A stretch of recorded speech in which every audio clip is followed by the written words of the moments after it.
So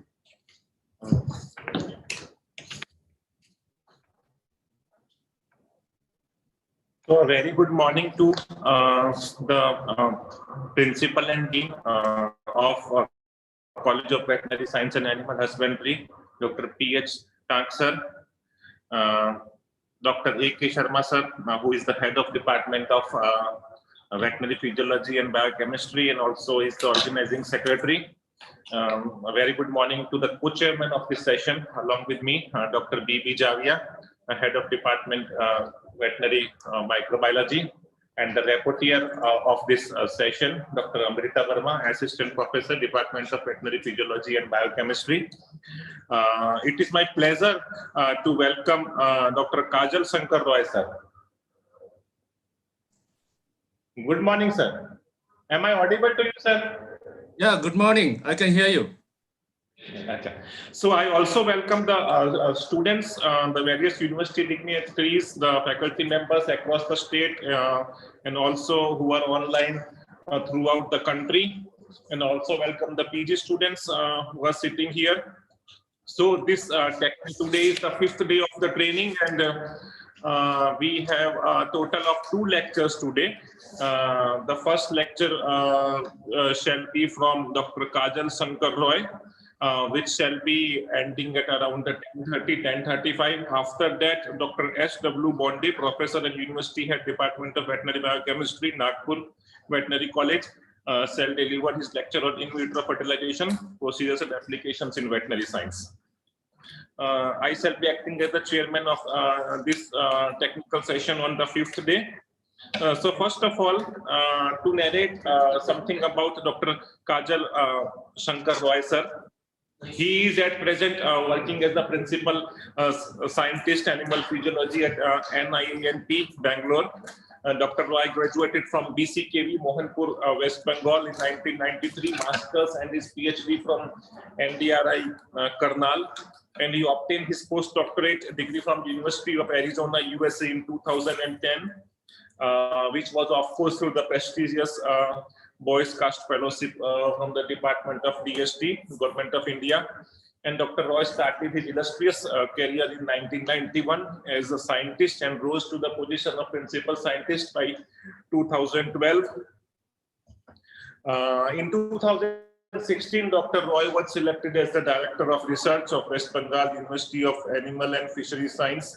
And in a very rare gesture, he refused the offer, but he preferred to continue his adorable research and allied activities in ICR for the benefit of science to the livestock sector. And recently in 2020, under his ongoing ICAR EMFP project, Dr. Roy has developed a product which is called as Riprovardak, which is a kispeptin analog, along with the methodology which was called as Pro-Kiss-ANA protocol for administration of the same to the animals, which of course has the potential to replace GnRH for induction and synchronization of estrus in both large and small animals. Till date, Dr. Roy has been bestowed with at least around 30 different awards, honors, prizes, and fellowships to his credit within a very short, illustrious career. Sir, we are fortunate enough to listen to you today. And now I hand over to Dr. Kajal Shankar Roy, sir. Good morning, one and all. You can hear me? Yes, sir. Dignitaries, the chairman, the other co-chairman, rapporteurs, and especially Dr. Sharma, and the whole administration of Junagadh University, and my dear students. Arun, you can hear me and you can see the slides? Yes, sir. Yes, sir. I share the slides. You can see the presentation? No, it's not visible right now. Yes, sir. You can see it now. You can see? Yes. Yes, sir. Once again, a very, very good morning to all of you. In this today's morning session, we will be talking about the stress, but I assure you there will be no stress to the students and none of the faculty members. It's a wonderful subject, animal physiology. We deal with. I personally deal with the research and also go on talking to the different universities and institutes regarding my research. And I hope that Junagadh Agriculture University is doing great by uplifting the minds of the students in this beginning stage, this budding stage. So stress is everywhere. We know this story of this crow. From each and every one of you have seen this story, but story has changed. You know the story. The pebbles has fallen down to the bottom of the pot and the crow is getting the water. This advancement of technology, the thought process has been changed. So there is a use of straw. Just it is a depiction to take you away from the morning sleep to the today's topic. Hope you will enjoy today's session. I remember in my 10+2 schooling in Kolkata, there was an English topic by it is regarding a technology. They are written by Jacob Bornowski. He wrote that technology is a means by which man can change environment. We, the human being, maybe we are very selfish. We are changing so many things. So we change our environment for our comfort. But on the process, we destroy many things, including our animals, natural macro environment or micro environment. So things are changing. And today we'll be talking this coming maybe 40 minutes or 45 minutes about biological responses of stress in animals with special emphasis on functionality test during productive and reproductive process under a paradigm shift of climate. There are so many things we can do in the research. You, the people in the SAUs, State Agriculture Universities, doing good work regarding the human resource development. In ICR Research Institute, we are doing the research and also we are doing human resource development. So in this short period of time, we can go on talking a lot of time about the subject, but in this short period of time, I'll try to confine myself within this topic itself. So stress, there are several definitions, but it started from, you can take a long before from Claude Bernard, who says it is the perturbation of your interior milieu.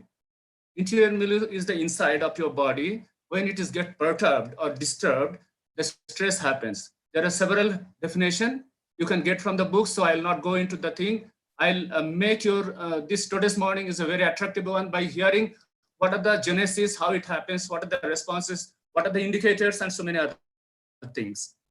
Unfortunately, we cannot talk face to face, but definitely you will be getting all the things which is related to this particular topic. So when there is a stress, there will be adaptation methodology, which is called as general adaptation syndrome or the general biological stress syndrome, which is given by Sellis. We call it as a Sellis theory. In the first stage of this theory, it is the recognition of the noxious agent. Anything not physiological, we call it as pathological or noxious thing. So when there is a noxious thing, the stress starts to happen. Then on the second stage, there is a resistance or the adapting the body to adjust to the stimuli. Then that includes the release of the different hormones of the secretory granules, mainly from the adrenal cortex to the bloodstream that alter the metabolism and body try to come under the homeostasis. On the third stage, if stress persists, the animal gets exhausted and the adaptation, if it is lost, then animal get into the disease or in the severe cases, animal die. So in this particular depiction, you can see the whole world. The red portion, if you are in and if your animal is there, you are under stress throughout the year, especially the heat stress or the including heat, humidity, solar radiation, and all together. If you are in the pink area, the heat stress is a problem in the some part of the year, in some months, and rest of the people are okay. But at present, Europe and America, what we call is as the temperate zone, they are not so in good shape. They also have a severe summer. They also have the severe cold. Maybe in coming days, maybe the Asian country or India may be a better place to live rather than those. You see the different natural calamities, snowfall, avalanche, then floods, so many things from the so-called developed countries too nowadays.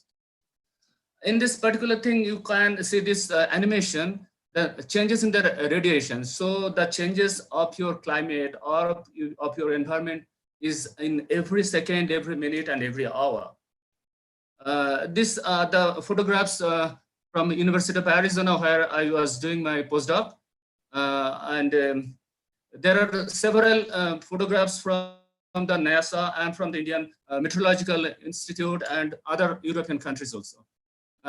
If you take the Indian condition, India is also all over the country. Nowadays, stress is a major problem, including Gujarat. You can see Ahmedabad, it is, I mentioned with the red color here. Here, the problem here is not only the temperature and humidity, solar radiation all together. So entire country is also suffering from the heat stress, mainly the abiotic stress. Keep the biotic stress away for the time being. So in the production and the reproduction of the farm animals, mainly there are two types of stress. One is called abiotic stress and biotic stress. I will confine my area mainly on the abiotic stress. So before starting the abiotic stress portion, I'll talk a bit as one slide on biotic stress. This is due to the different type of the disease or the microorganisms like bacteria, virus, fungi, parasites, beneficial and harmful insects, weeds, and different type of pathological condition of the disease. Now to come to the abiotic stress, that includes environmental temperature, as I said, then air humidity, solar radiation, the wind velocity. If the wind velocity is not good, even if you feel that, okay, if wind is there, so I'm happy, my animal is happy, it's not like that. Which direction is this wind is? How much is the solar radiation? How much is the humidity in your area? Or how much is the present temperature? That is also important. Other than that, maybe these two you may not have heard. There is other stresses, we call that edaphic stress. That includes the salinity, nutrient deficiencies, pollutants, elevated carbon dioxide, anoxia, and etc., etc. This also comes under the abiotic stress. Then the major one nowadays we see is the natural calamity, like drought, flood, and other natural disasters to the living organisms, and they play a havoc role as a stress. So typically in Indian condition, heat stress is the major problem. So what is stress? It is the point at which the animal, the dairy or the other animals cannot dissipate adequate quantity of heat to maintain the body thermal balance or the normal body temperature. It causes the heat stress. And there are two types of heat stress. One is acute stress and another one is chronic stress. So it is a classical diagram which you get on your Hafiz book and any other environmental physiology book. So this is the thermoneutral zone here, where you are happy, your animal is happy. On the left side, if the temperature goes down, it's cooler. If it is going more lower, then it crosses the lower critical temperature. It is a severe cold stress. On the right side, it is a warm when temperature rises. And if it is upper critical temperature crosses, there is a heat stress. And this is the area where most of the problems happens in India and Indian subcontinent. So the animal, they defend themselves. Everybody, yes, you think somebody, your friend is going to punch you, you try to defend yourself. Similarly, when there is a wrong in the nature, the animal try to defend themselves. So how they do it? By reducing the body insulation from the heat stress I'm talking about, by increasing the evaporation and lowering the heat production. Then finally, the increasing the reflectance of the hair coat. There are several indigenous breeds in India across the country. Maybe cow, sheep, goat, many others also. We have an interesting character of our animals. We have a wonderful animal resources, genetic resources as a whole. So some of the like sleek hair coat, they give a better reflectance to the solar radiation, and animal dissipate better heat, and they get cooler than in comparison to the European breed or the American breed or the temperate zone breeds. These I told already what are the different components of the abiotic stress that also accumulate with the metabolic heat production inside the body when the animal get food, and these are associated with the productive process. And when the animal heat stress is beyond the limit, when it crosses the temperature humidity index or the heat load, the animals slowly reduce their reproduction. Also, there will be a death in severe cases. So when livestock get the difficulty on stress, they affected in terms of the body weight, meat quality, milk production, reproduction, immune system compromisation, and also the survival rates for the young especially. This is a photograph where you see what is this temperature humidity index. It's a very commonly used thing all over the world, not only in India. So temperature humidity index, if you have in a particular areas wet bulb or dry bulb temperature, and also you have the humidity from this graph, this is actually developed by the university where I was by Frank Wersma. So here, if you have the temperature, maybe in degree centigrade or in Fahrenheit, and also you have the humidity, you can suppose you take it as like this is 30 degrees centigrade temperature and humidity here is around 50, your THS is 79. So animal is under heat here. So if in this position there is no heat, no stress, there is a mild stress, there is a bit more severe stress, and slowly it is going to the beyond limit and animal may die. In India or all over the world, we take THA is a normal 72 or 70. Below it is fine. If beyond, then it creates the problem for the productive and reproductive process of the animal. So as I was telling, THA more than 72, metabolically how it affects, it increases the respiration rate, heart rate, rectal temperature, water intake and maintenance. It reduces the ruminal contraction, gut motility, dry matter intake, and also the feed passage rate. And as a whole, there is a milk production reduction. For reproduction, the conception rate reduced, pregnancy rate reduced, cow comfort reduced, and there is a huge economic loss for that. Now coming to the stress response. Now I initiated why the problem is and what sort of problem it is. Now again, coming back to the little serious portion about the different stress axis, how it happened, how the homeostasis mechanism works on. So there are two axes. One is hypothalamic pituitary adrenal axis, which is, we call it as HPA axis. It causes the releases of the corticotropin releasing hormone and the vasopressin. And it acts on the pituitary gland to initiate the release of the adenocorticotropin hormone or ACTH. And in turn, this ACTH cause the release of corticosteroids. That is the cortisol, corticosterone, corticosteroids, more or less the same thing, but species-wise, for cortisol, we call for the dairy animals, sheep, goat, cow, buffalo.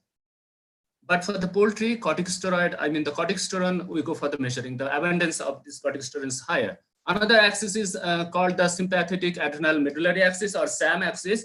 Here there is the one of the very important part is called, in physiology, we go on talking about the fight or flight syndrome or the fight and flight response. Here there is the release of catecholamines, epinephrine, norepinephrine, or adrenaline, what we talk, and it's related to the metabolic and the immuno responses. So these two signaling process or the responses is very important physiologically. So as I said, there are glucocorticoid signaling and there is the catecholamine signaling. One is related to the metabolic function, another is immune response. In both cases, both glucocorticoid and catecholamines. So this is the entire picture of your axis from central nervous system, hypothalamus to the response level. So when in hypothalamus, there is a stimulation, there is a CRH release and AVP, it acts on the pituitary, which causes the release of the ACTH, that then it acts on the adrenal cortex, and there is a release of the glucocorticoids. Corticoids acts on the metabolic metabolism for glycolysis, glyconeogenesis, then anabolism and catabolism as a whole, lipolysis, and also the insulin signaling. For immune system, it acts on the apoptosis, neutrophil lymphocyte trafficking, cytokine production, anti-inflammatory responses, and pro-inflammatory responses. For central nervous system, straight away, there is a release of beta endorphin.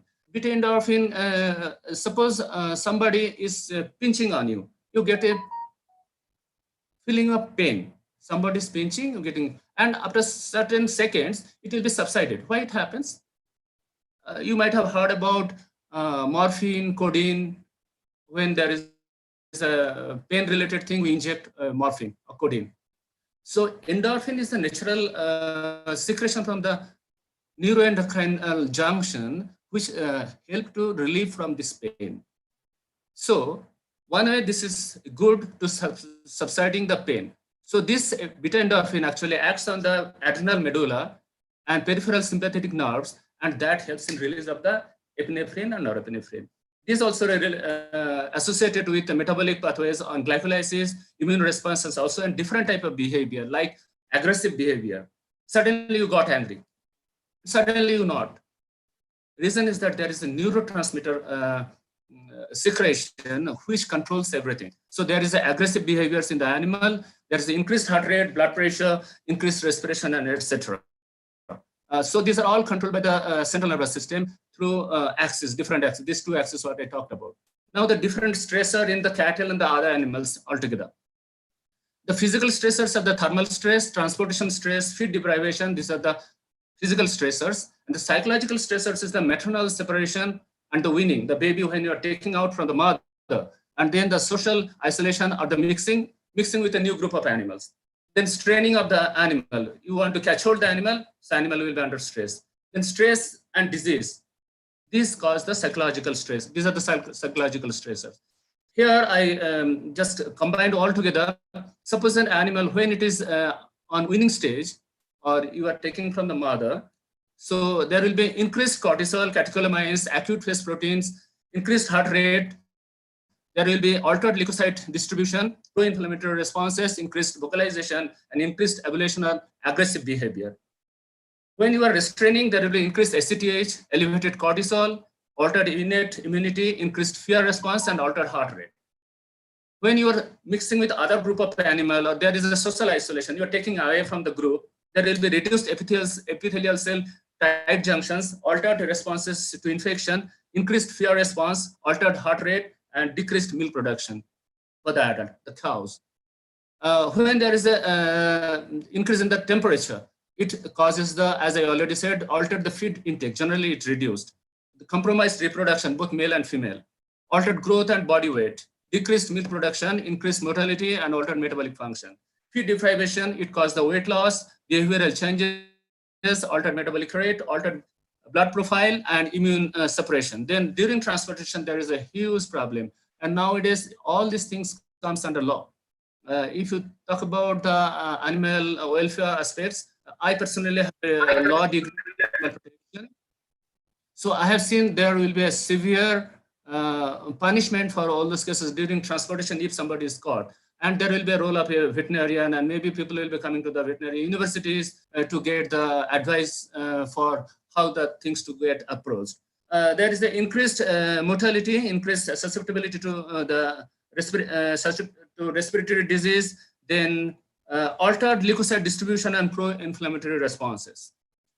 Now, how to measure this different type of stress responses? What will happen?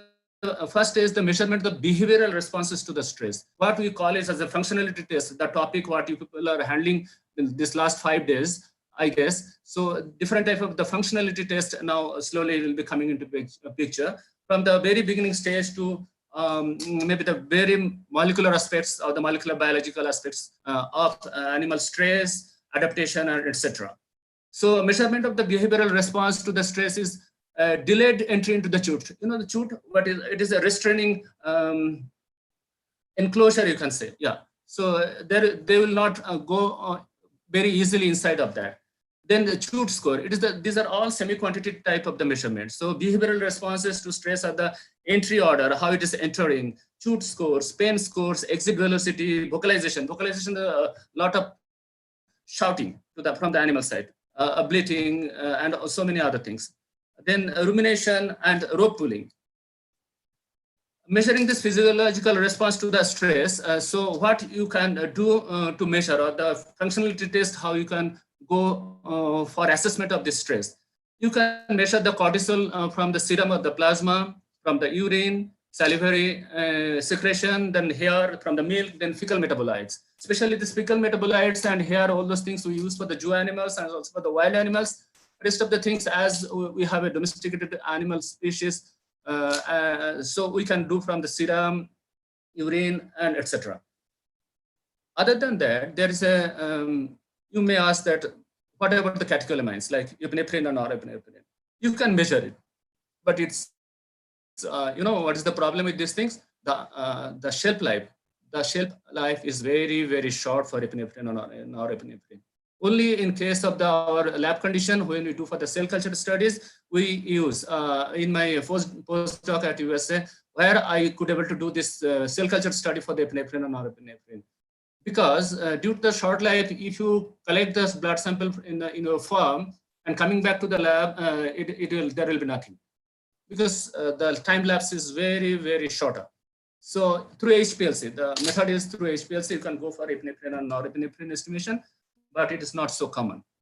For white blood cell counts like complete blood count, neutrophil lymphocyte ratio, heart rate, respiratory rate, body temperature, glucose, pyruvate measurements, all those biochemical parameters you can do. The other one is called transcriptional profiles. This I'll come, it is a little higher portion, maybe for PhDs and master's students, or maybe if you are interested, you can also learn for it. I'll come in the later stage a bit.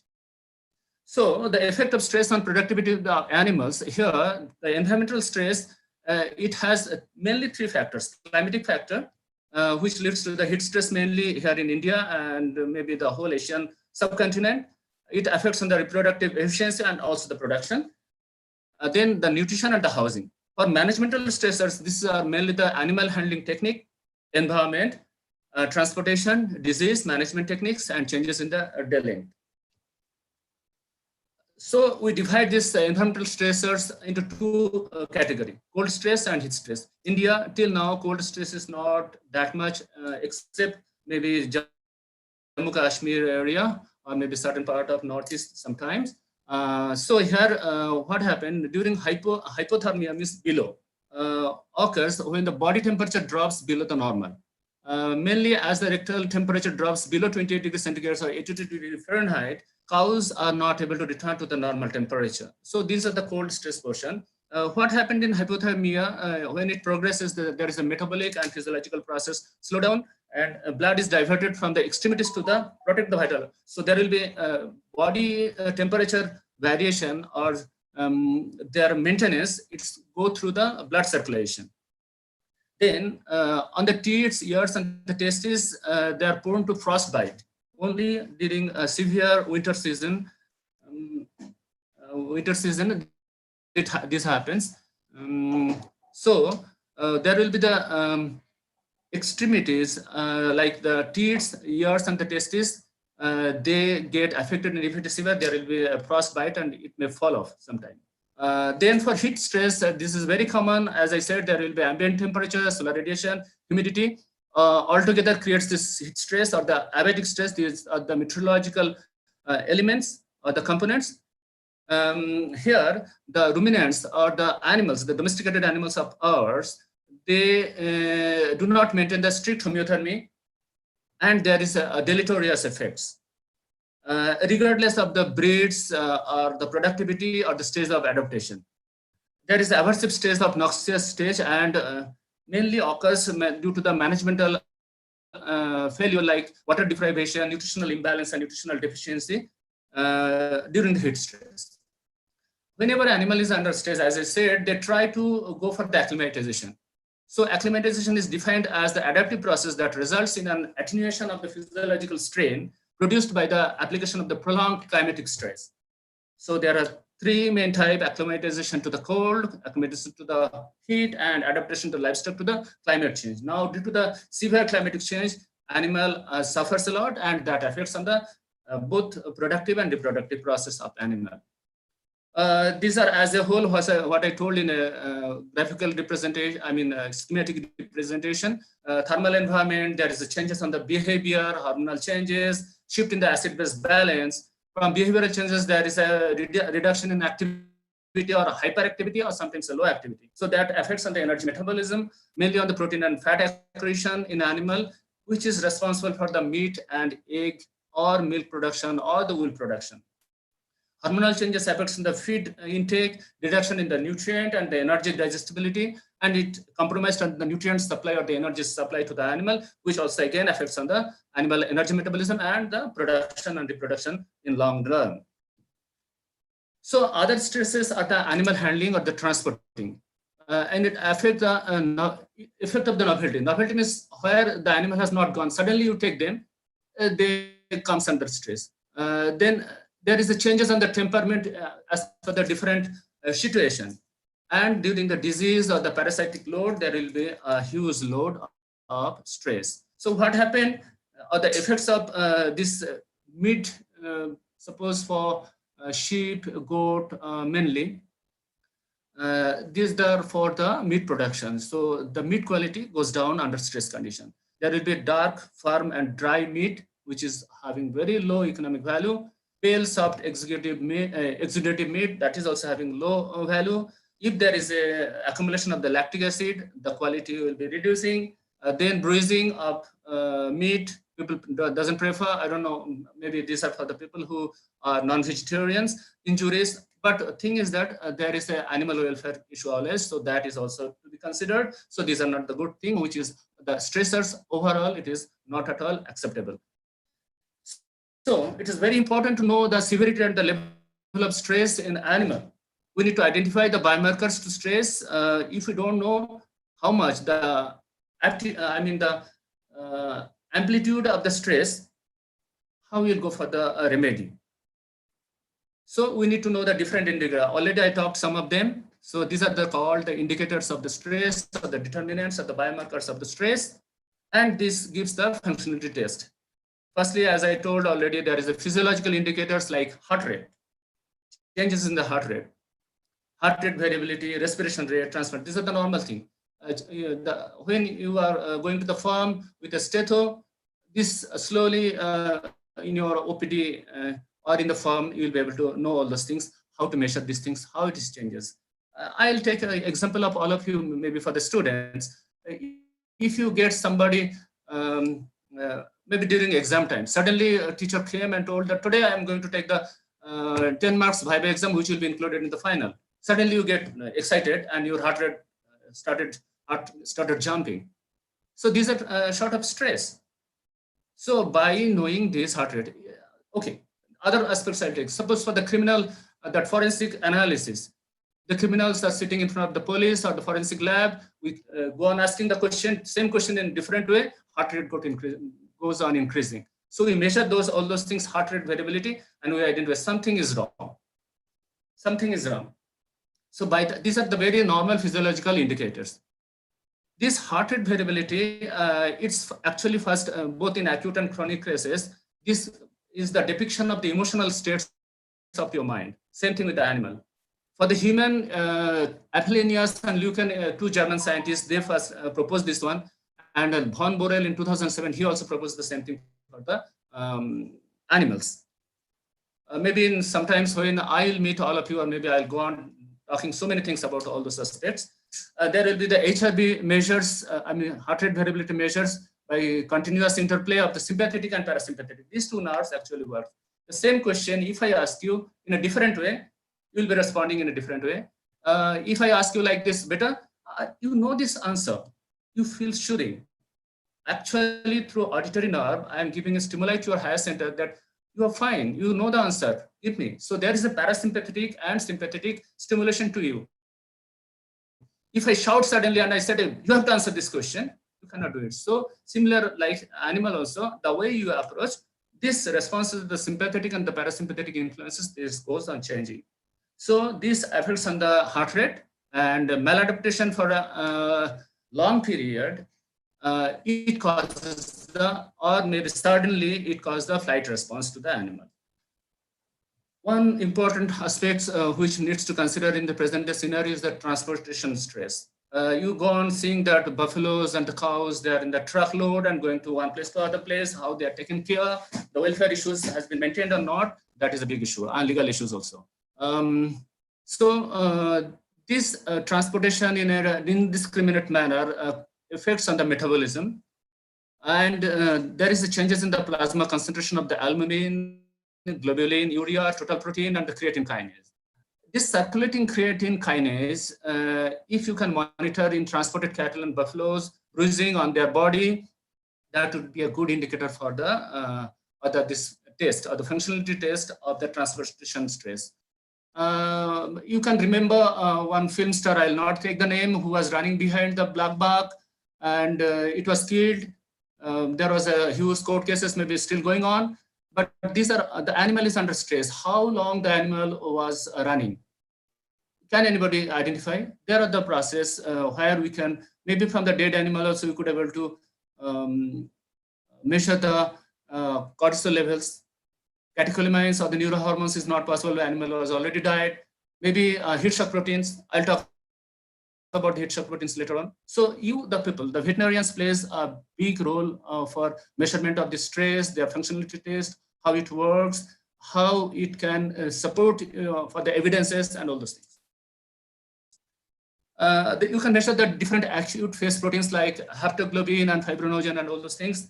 These are the excellent biomarker for the inflammation. Then different steroid hormones, as I told, the corticosteroids and all those things. The ratio of the cortisol and the DHA. So this gives the indicator or the functionality test for the stressors.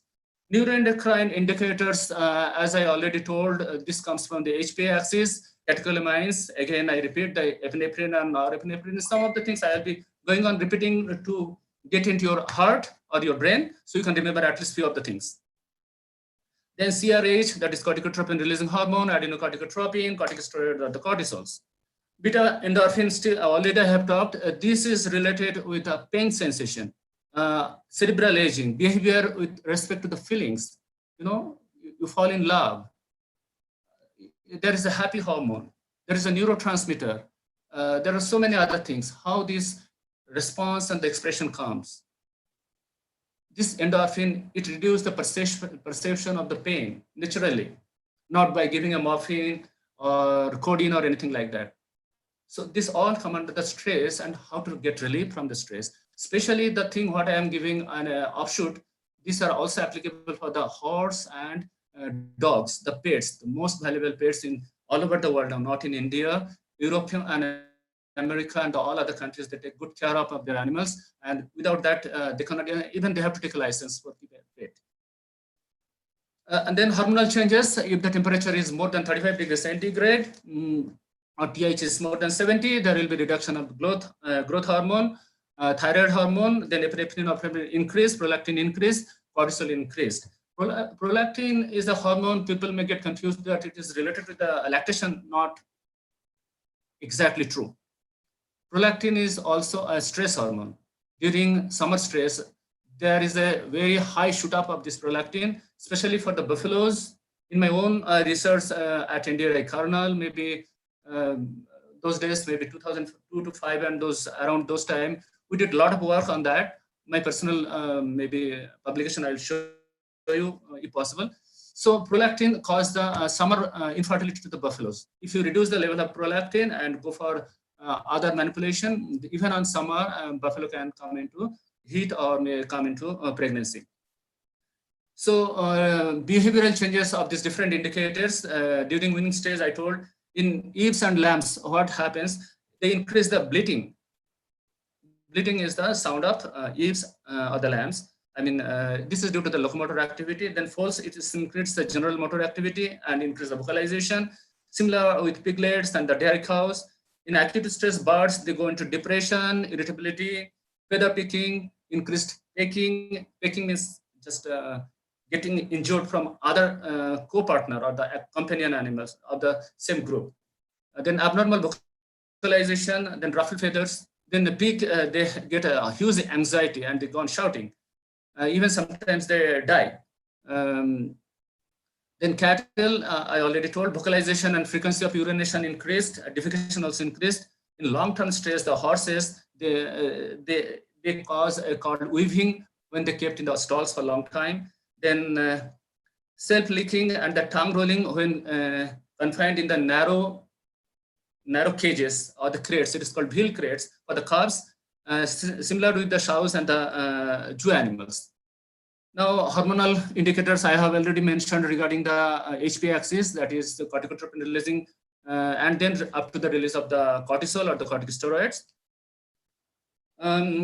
Oxidative stress biomarkers, I will not talk. Most probably some other speaker might have told. If it is required in future, if your teacher asks some other time in a different way, I'll talk to that matter. So I'll skip the oxidative stress biomarkers. Then immunological markers are the potential, are the leukocyte responses to the antigens. Then salivary immunoglobulin A, neutrophil lymphocyte ratio, CD4 and CD8 ratio, and the plasma cytokines. These can be a good indicators. When we have observed that cortisol can inhibit the functions of the macrophages, mast cells and neutrophils, basophils and eosinophils, and it affects the proliferation of B and T cells. And there is a cytokine production, antibody production, and chemotaxis and monocytes and neutrophils and nucleus cells cytotoxicity due to the immunological imbalances. So genomic and proteomic aspects, I think PhD students and masters are not here. Still, here we also have some of the markers from the genetic sides, which like as quantitative trait loci approach, we can identify the type of the animals which are more heat resistant, the stress resistant, which are not, and we can go for the breeding strategies. So I think we'll talk this matter later on. And there are some genes which are already identified. We work on that. Especially, you can take the slick hair gene or the heat shock proteins, heat shock transcription factor. So this proteomics and the metabolomic aspects we nowadays do for identification of the level of stress to the animals as a biomarker. We use the very advanced technologies like 2D electrophoresis to Malditovs and all those things, and identify the particular breed, why it is so. Maybe in your area, some local breed is very much resistant in comparison to the crossbred. Camel is more resistant to the other animals. It's in the desert. And there is the other kind of the camel, which is in the Ladakh area, which are very resistant to the cold. Why it is so? So that answer we can give. You should be very much happy to know that Indian breeds, the indigenous breeds, we call it as our own breed, or in the European or the American, what this is the Brahman cattle, they are wonderful assets for the country, for India especially, because this Bos indicas are the better capable in terms of the any sort of stress, taken from the abatic stress to the biotic stress than Bos taurus. So these are useful genetic material for us, for the thermotolerance, for the disease tolerance, and all those things. And also for milk production. Some of the indigenous breeds in your own state, in Gujarat, they have the breed which is adopted by Australia, Brazil, whatnot. Even I remember I got my indigenous breed in USA at USA lab, taking from the other indigenous lab, this Nellore breed of Andhra Pradesh for comparative study of one European breed with the Indian breed. Just think how it is good it is. Even in the cell culture study or even in the normal in vivo study, big animal study, we have proven, it has been proven all over the world that Indian breeds are better than any other breeds. I'll not go into details. So coming to the stress to the horses, these are the different factors which causes the stress to the horses, like exercise levels or the exercise regimen to the horses. The quality of the diet or changes of the diet, that plays a havoc role. Then transportation schedule, how it has transported from one place to other place. Then housing condition where this animal is staying. Then pregnancy and reproduction. And how it affects on the horses are, this mainly affects on the weight loss. It causes gastric ulcers, weakened immune system, diarrhea and frequent urination, stereotypic behavior, then behavioral changes, tooth grinding, trembling, sweating, elevated, etc., etc. But how to make these horses stress-free? What you should do? We need to maintain a consistent daily routine for the horses, a precious animal, as you know. So you have to create a healthy diet and feeding schedule. You have to increase the time for the at the pasture. You have to adjust exercise schedules. You have to monitor the social interaction with other animals when it is interacting. You need to monitor that. You have to take care during the traveling, and you have to take all the preventive care before anything happens, taking from disease to the other managemental aspects. Now, in short, I'll come to the dogs also, because these are very much essential animals to us nowadays, companion animals. Even for the older people, a dog is a great, great pet. There is a huge study all over the world that dog can be a wonderful companion for the older people and even for the child. So what are the causes that cause the stress to the dogs? See, confusion in the memory loss associated with the aging, it's very common in a dog. Then fear and the separation from the other peer group or the other animal, or from the even from the owner. When it gets separated, it comes under stress.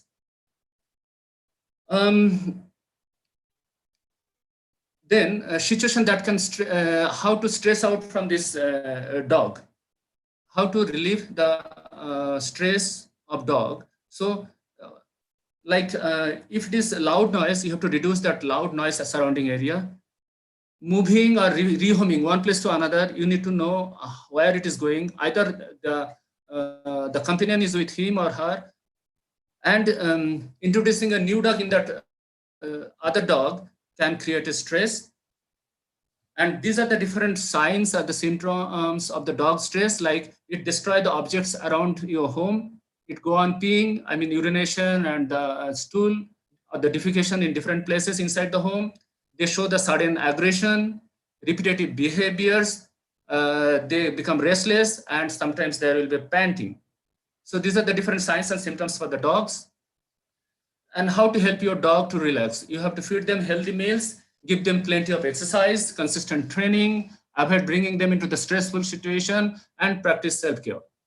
To affect the acute stress on the behavior of the dogs, these are the something you can see in this. Already I have mentioned, like vocalization, low tail, the tail is in between the two hind legs, lowered body posture, paw lifting, these are the different symptoms. And also sometimes we can see the oral manipulation of the cage, hiding, unresponsiveness. It is very common in case of the dogs. So now the impact of the stress is, as I said, it is on the animal reproduction and disease susceptibility. On the female reproduction, it works on the ovarian function and follicular dynamics. It changes the estrogen and progesterone ratio. Stress behavior, if it changes, there will be a reduction of the stress behavior, or the silent heat will be a common thing. Uterine environment gets altered due to the stress.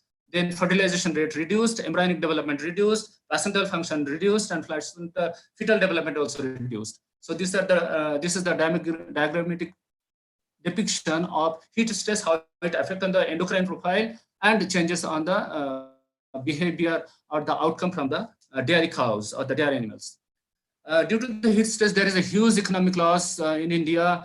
There is a study in US, there is 700 crore rupees of Indian rupees in one season. So imagine in our country, we have a huge population of animals and how it affects on the economy.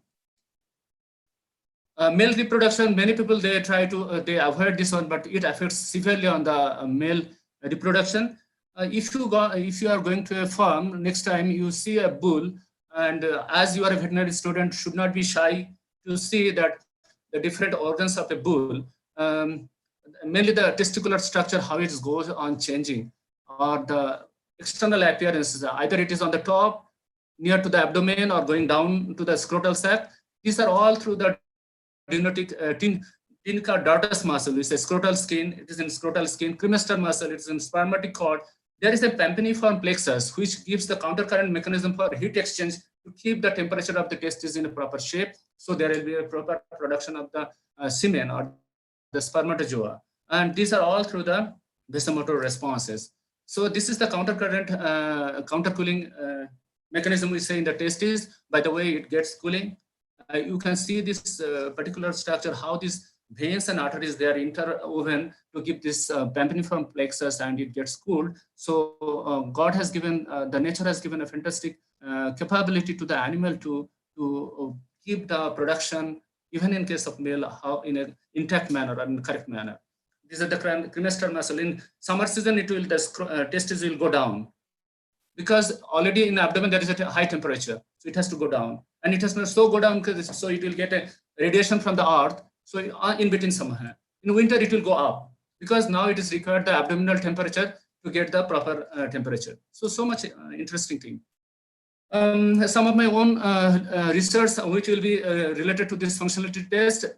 So these are the different publications you can see in reproduction, fertility, and development, where I talk about the seasonal variation on circadian rhythmicity in buffaloes, how it works different in repeat breeding buffaloes, which is a main problem.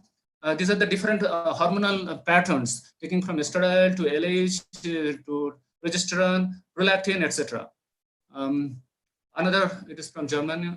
It is the plasma progesterone, estradiol, and total estrogen variation in the buffaloes. There is another one stranger. Here we talked about the sync protocol, that is synchronization protocol to cope up with the reproduction in the summer stress situation also.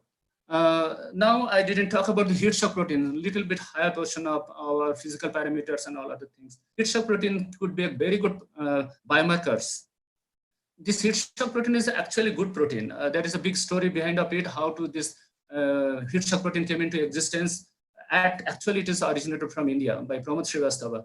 We'll talk sometime later. But before that, the beginning of the heat shock protein is from Italy by Dr. Ritosa in a Drosophila experiment. Accidentally, it was discovered as heat shock element. Later on, the name was given as heat shock protein. So it's a very good indicator. Actually, it protects the bad protein during the stress condition, and animal gets relieved from the stress. So, but not higher level is very good. There is a required quantity, and most abundant heat shock proteins are HSP70, HSP90, 27.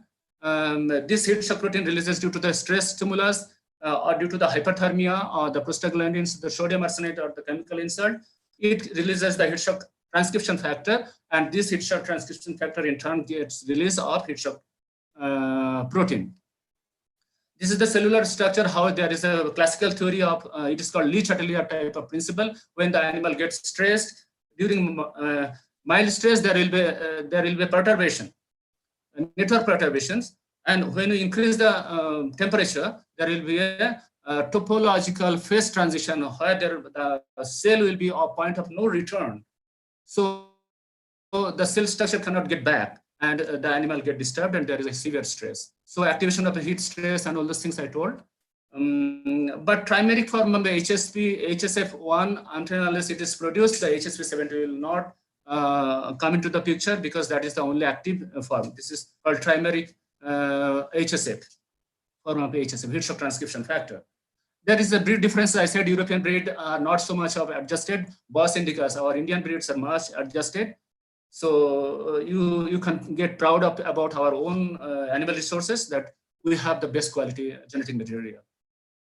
These are the different species differences. Cow are 14-fold higher HSP70 response, horse 3.75%, eve 7%, and chicken 20% higher HSP70 response. A little work about some work. I thought that I need to show you. This is the University of Arizona, the center where the heat stress works. They have the artificial chamber or the climatic chamber, fantastic quality. And at NINP Bangalore also we have recently we have made it. I'll show this one. You will be fascinated to see this different internal views of my lab there. So you can create the heat stress. You can create the heat stress and the solar radiation inside of it. These are the control panel, the rooms from where we get robotic hands. We go on changing the environment, and also we can talk from outside through walkie-talkie or through phone, or we can control the animals and the behavioral study through the telemetry. Cell culture study of mine. From there, I worked with the BMAX cell culture, bovine mammary epithelial cell culture, comparing with the Indian breeds also. These are the labs. So here I was working on BMAX cells to know this different hormones, how it affects on the cell structure, and how we can cope up in a stress condition. This is a very high part of the thing. So I worked on the HSP70 and HSF1, both with the treatment of both all cortisol, transcription, prolactin, catecholamines, corticosteroids, and everything. So these are the cell structure, how we produced. And you see there here in this picture, 40 degrees centigrade, how the things gone wrong, the cell structure. It is in spindle shaped and it cannot come back. But if we give certain type of the treatment, it can come back. So if we take a proper care during the summer stress, the animal can be taken care.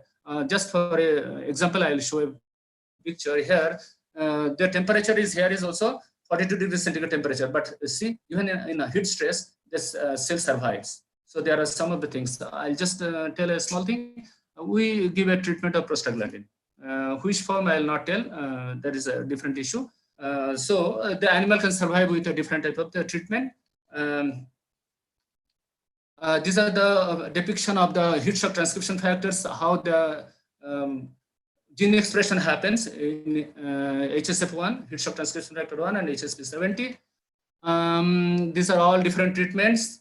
This is Dr. Robert J. Collier. You have, you will go on reading a book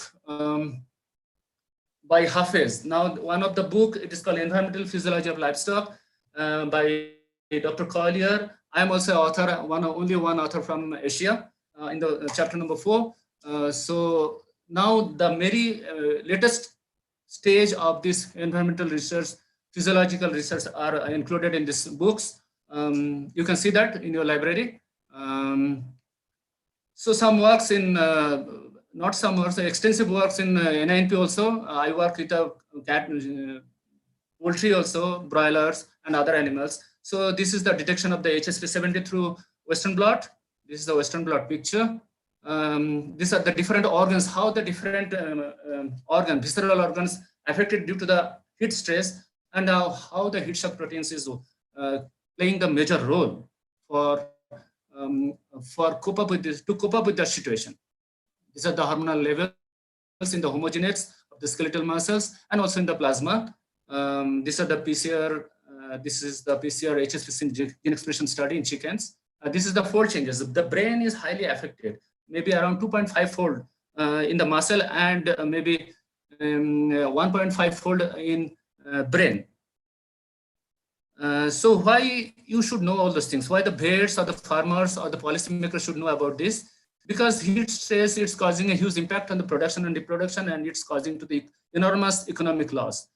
You know, if you lose one cycle, extra cycle, how much quantity of money you are losing per cycle per 25 days around?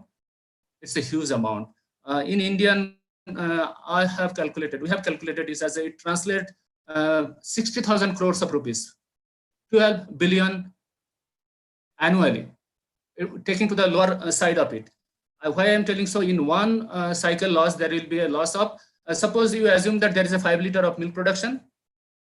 So 21 days, you get 105 liters of milk. If you accumulate it, it will be around, taking a lower side of your money per liter, around 4,200 rupees. You add the maintenance cost and altogether it will be another 1,470 rupees. So you lose around 5,670 rupees in lower side. So how much economy we lose due to the stress? This is during the silent stress condition in buffaloes in different months, how it happens. This is the real-time data of ours only. Then how to intervention? Very quickly, maybe a minute I'll take to finish this one. What can we do to farmers to do the mitigate this heat stress? So you have to give a good environment and you have to regulate the ration and the housing.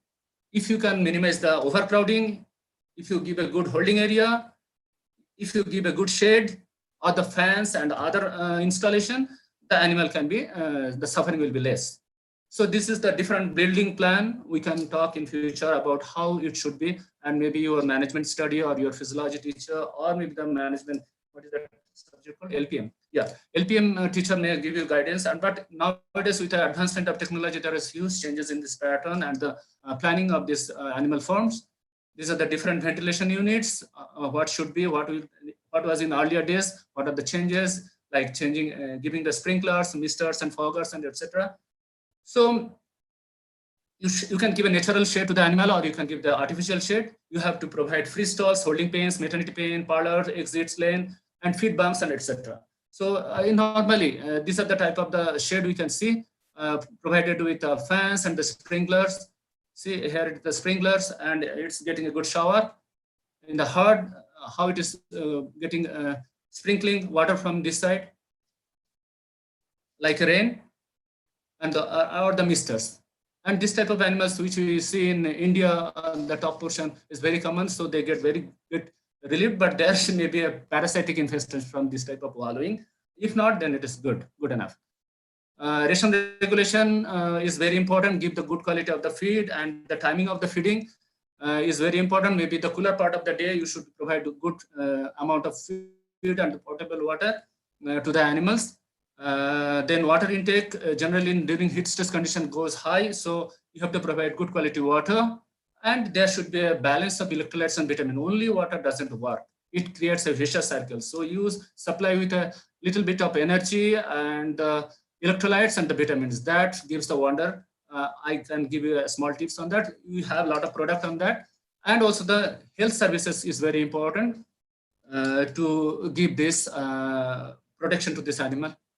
Biotechnological options, there are many like genetic selection, genomic and proteomics, little I talked about, and embryo transfer. And there is one more reproductive augmentation of reproduction we do through the synchronization protocol with timed artificial insemination. So serious problems are with the heat, anestrus, repeat breeding. So these are the different problems and the silent heat. So we have the protocol like OPSync protocol, heat sync, double sync, ester double sync. We are using all over the country through our AICRP project. I'm also involved with that thing. So we are giving GnRH, PGF2 alpha, GnRH, and yesterday also many other combinations. I have the different publication on that. I can share with Arun. Arun can also share with you or may talk sometime with all of you. So these are the different protocol, how we do and when, which day, when you have to go for the artificial insemination or the natural insemination. So these are the different protocols. For the colleague and my colleagues here and for all of you, the new vets, something new I have to tell. With my long research in this, I have a product. You go on using Receptal, the GnRH, but recently on last year, even though there was a lockdown, still we didn't stop our work. We have launched a product. I have given a name of Riprovardhak. This is available now with Government of India Agro-Innovate protocol website for licensing for the national and international licensing. So this also, this replaced the GnRH, which is very good. Why you want to replace GnRH? Because maybe 2 to 3 subsequent injection that creates the autoantibody and GnRH may not be effective. But this synthetic analog, the name Riprovardhak, it works, and these are the babies, lambs born in our experimental shed from this Riprovardhak. So you should be happy that from physiological aspect and sides also you can do a good thing. This is my humble submission of these things, that you are no way less. You can do the wonder. Keep the perseverance, do the good work, you will be in place. You can get the best thing. So Riprovardhak is in our institute website and also Government of India Agri-Innovate website. This is the Riprovardhak, and we have this protocol we have given, OPSync protocol there. Now I have given a protocol called Pro-Kisana protocol. So Riprovardhak has to be administered following this Pro-Kisana protocol. Details you can get in this Agri-Innovate website also. So to summarize the talk, I would like to say that adaptation of animals under stress is a homeoreactive process. Substantial efforts are underway to identify the specific genes associated with tolerance and the sensitivity to the thermal stress. The biomarker discussed above would be one or the other way helpful for identifying stress in farm animals, and that can act as a functional test. Among these wide ranges of markers, some act as better and accurate indicators like HSPs and the corticosteroids. For confirmatory measurements, you can go for both like HSPs or the cortisol, or the also physiological parameters, what I said, that is very, very common, and you can identify the animals under stress. Different type of mechanism for animal behavior, especially for stress, reproduction, lactation, and feeding and shelter seeking. There are advanced tools to identify all those things, and you can take the necessary measure to cope up with this stress. Housing is a main important thing, which is important for giving the shelter. And the stress induction protocol for augmentation of reproduction through different sync protocol along with artificial insemination or the natural insemination gives the wonder, and even that leads to the doubling of the farmer's income. Take home message. Nothing is impossible, I personally believe. Some of you can identify who is this. It is Barack Obama 35 years before in South Africa with his grandmother. In 2009-10, during when I was visiting US, just knowingly I have given this thing that anything you can do, the students community I'm talking about, how the change has happened. He became the most powerful person of the world, a president of the United States of America. So this is Barack Obama, you know, no, this one is, I'm just joking. Skin color is not an issue, but the way you go ahead, the way you perform, the way you become to the people's eye, that is very important. So if you have that ignition of your mind that you can do the wonder as a student, as a worker, as a vet, as a scientist, you can do the wonder. There are many things to do in this area of physiology with the advancement of the technology and the science. Like therapeutic agents, I already have shown one, my Ripravardhak as a therapeutic agents for anistress, repeat breeding, silent heat, and all those things, and induction of stress, of course, mainly for the induction and the synchronization of the stress. Diagnostics you can go for. Then you can think about the amelioration of strategies through the physiological and nutritional managemental approach. You should have a dream. You should have a dream. Definitely you can wonder. Just for a fun, I put this photograph. It's a nano, but it dreams to grow like Innova. So it's on you how you take it. This is the book, Environmental Physiology of Livestock. After Hafiz, this is one of the best book in the world, where I am a part of it. This is the chapter number 4 is mine with Dr. Robert J. Collier, where I talk about the regulation of acclimation to the environmental stress. Other books from Springer and other organizations. For the faculty members, if anybody is there for any sort of collaborative projects, you can, without any hesitation, can talk to me. ICR or NIP will be welcoming for any sort of good works. My mail ID is down there. And finally, under this paradigm shift of the climate for augmentation of reproduction and production, either you need to change your environment or you need to change your cow. So if you have taken care about this, you can go for a dance or you can enjoy like this. So to me personally, for the students of grads, masters, or the PhD or postdoc or whoever it is, I always prefer to pass on my skills to the next generation. So this is all about for today's presentation. Nice to talk to you, all of you. Wonderful. Thank you so much, all the faculties over there. Over to Arun.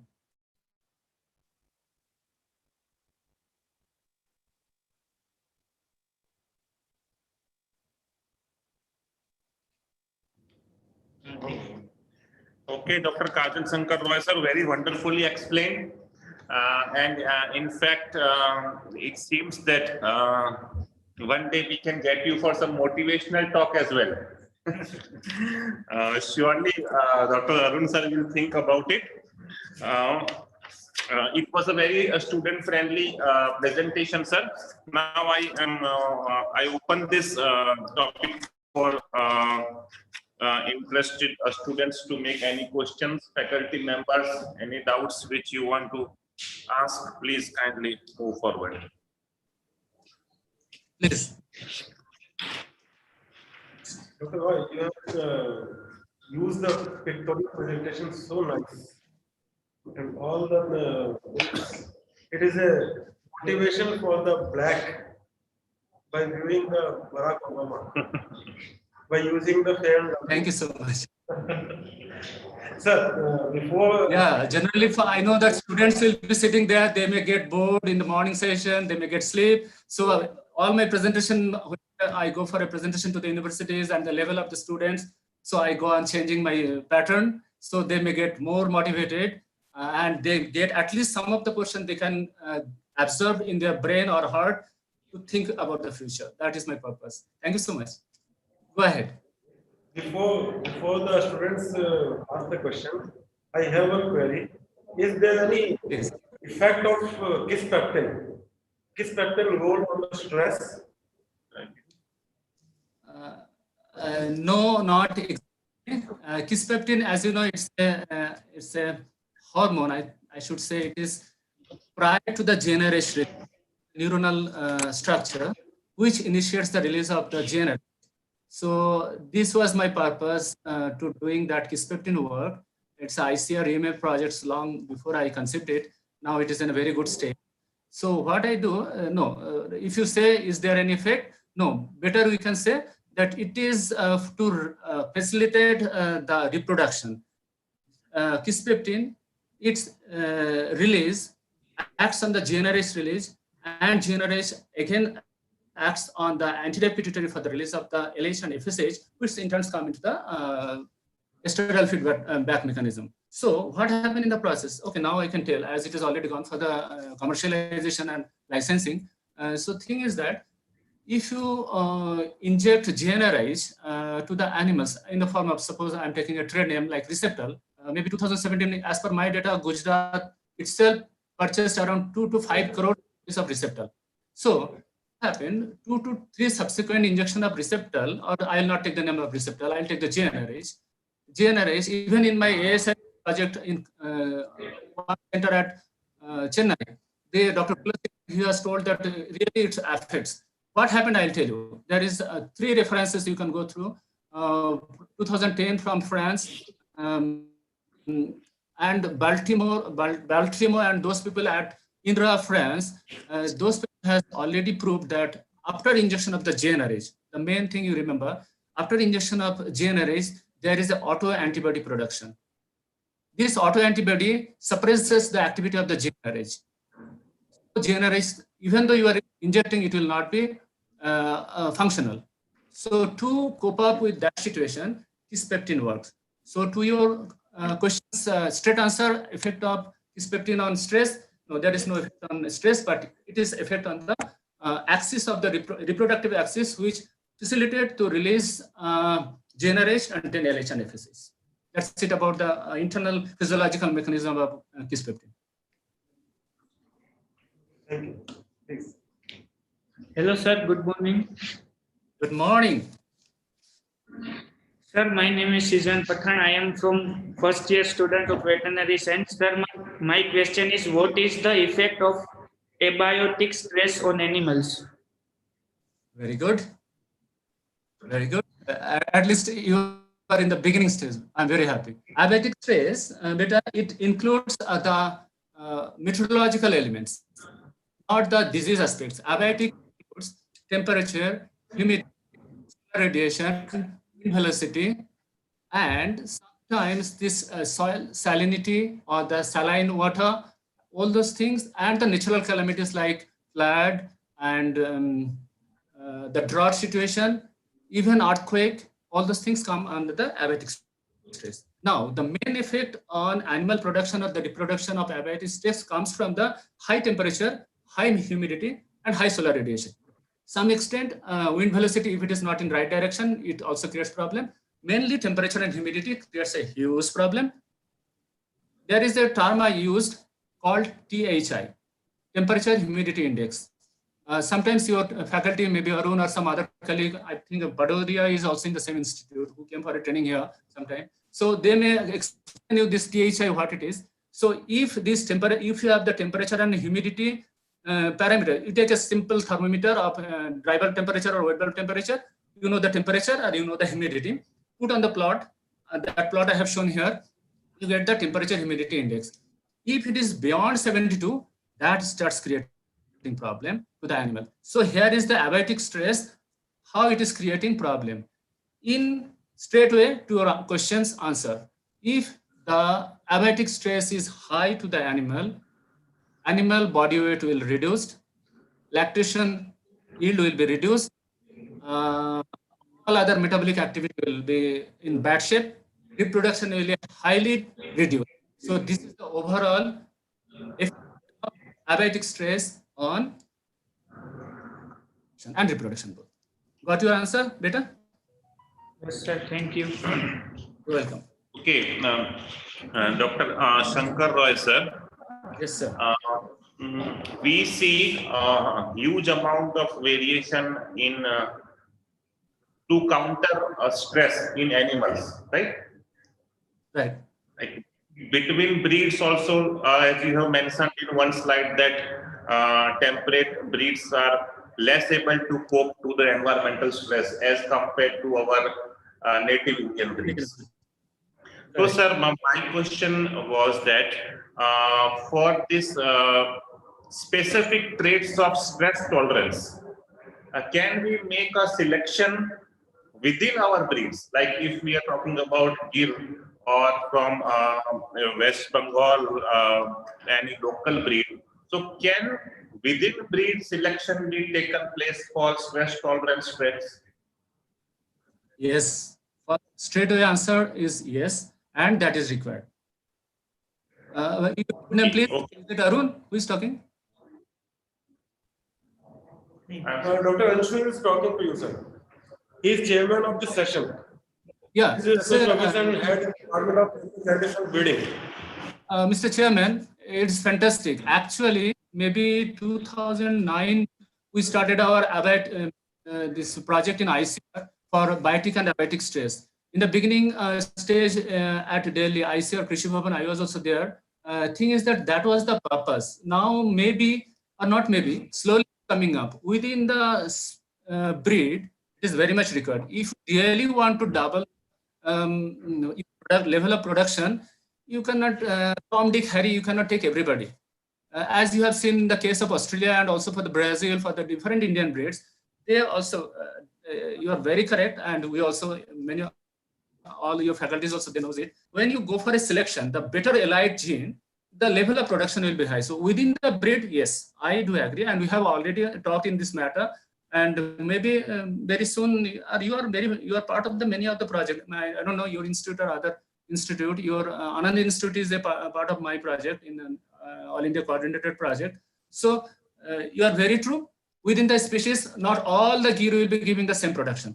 As for example, the allied group, you select it, go for the next. So planning a breeding strategy is very important, and that will be the only solution for higher production. You reduce the total population of the animal, but if you have the higher quality, good quality or allied quality of the animals, definitely that is the only, yes, I do agree, the selection process is the only way out, and that will work. Definitely it will work. We are going to get a different germplasm. Within the germplasm, we are doing that. Yeah. It is well accepted. Thank you, sir. Very satisfactory, sir. Thank you. Hello, sir. Thank you so much. Hello, sir. Good morning. My name is Peter. Good morning. I have a question. Which is the most related test in animal? Hormone. Most common. Which is most common related hormone in animal? For test. Okay. Yeah. For stress, if you talk the hormones, straight away my answer for your question. For your answer sheet, if it is coming to your exam also, you can write for the hormones, cortisol is the best. And additionally, as your teachers are doing very good job to learn so many things, cortisol is for the dairy animals. The answer for dairy animals like sheep, cow and buffalo, you write cortisol. But for the poultry, don't write cortisol. You write the corticosterone because it is the abundance. Abundance of the corticosterone is more in poultry. It is corticosterone. Answer is the corticosterone. For the cows and buffaloes and the small ruminants, this is cortisol. This is the best. Overall, if you want to know, 70 is the best indicator. So cortisol works very good in hormonal side, and combination of the corticosteroid, I mean the cortisol and the HSP70 or the HSP other proteins is together. Answer straight away. Your question and your answer in hormonal aspects is cortisol. Right? Got confusion? You can repeat me the question again. I think got the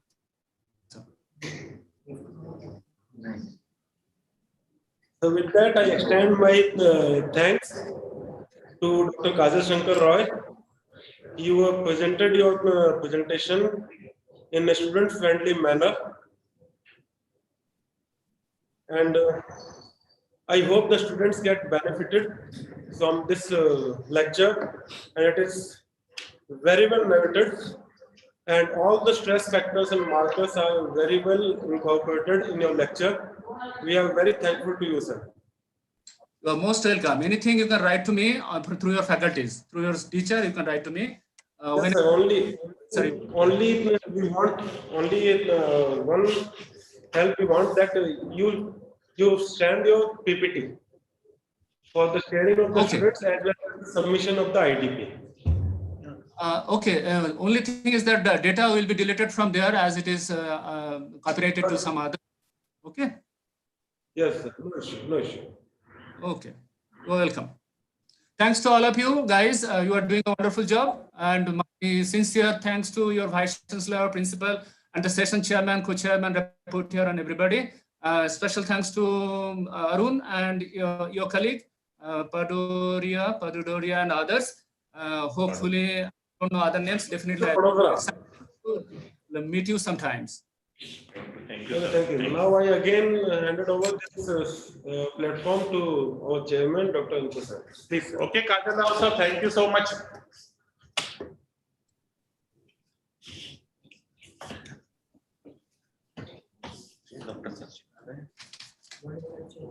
So, Dr. Sachin sir. Yeah, I'm here only. Hi, Dr. Hello. So, faculty members, students, as pre-planned, the next presentation is by Dr. Sachin Vasudev Rao Bonde. Am I pronouncing it correctly, sir? Yes, sir. Very correctly. Okay, okay. So, Dr. Bonde is the professor and head Department of Veterinary Biochemistry, Nagpur Veterinary College, MAPSU. And as I see, sir is in charge of so many activities. He is in charge of Dean, in charge controller of examinations, in charge central instrumentation facility, in charge quality control and calibration officer, and in charge of diagnostic laboratory. Sir, thank you so much for sparing your time. I know all these charges may be taking a lot of office hours. So now, sir has graduated. To tell a few things about Dr. Bonde, graduated from Akola in 1989 and post-graduated from Dapoli in 1992. Sir earned his PhD from IVRI in the year 1995 in the subject of animal physiology and has a teaching experience of more than 26 years. Sir has attended almost 14 to 15 national trainings, one international training, and acted as a guest faculty in numerous training programs.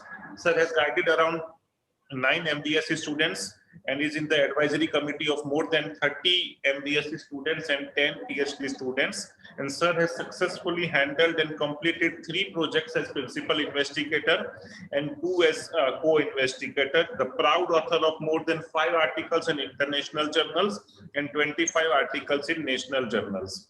Sir, we are very fortunate to have you with us. And we once again welcome Dr. Bonde. And now I request you to take over the session and start your presentation. Okay. Thank you very much, sir.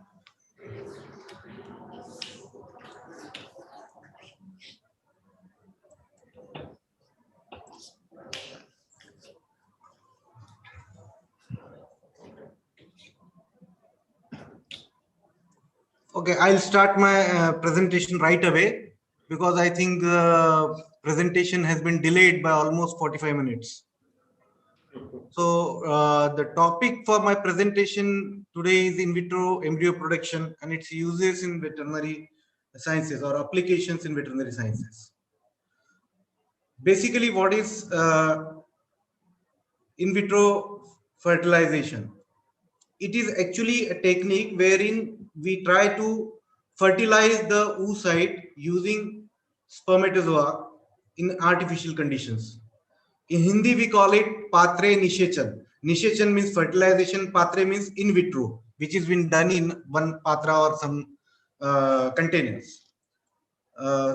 Specifically, we use petri dishes. Now, this technology has got some things which are related to it. It cannot be done as such in vitro fertilization. We have to talk about maturation of oocytes first, because for in vitro fertilization, we need capacitated spermatozoa. That is the first thing. And the second thing is a matured oocyte. So the matured oocyte can be collected from the live animal after doing superovulation through ovum pickup techniques. However, such number of oocytes is less. And for various techniques, we need high number of matured oocytes at the same time. And therefore, we use mostly the in vitro maturation part. So I am concentrating on that.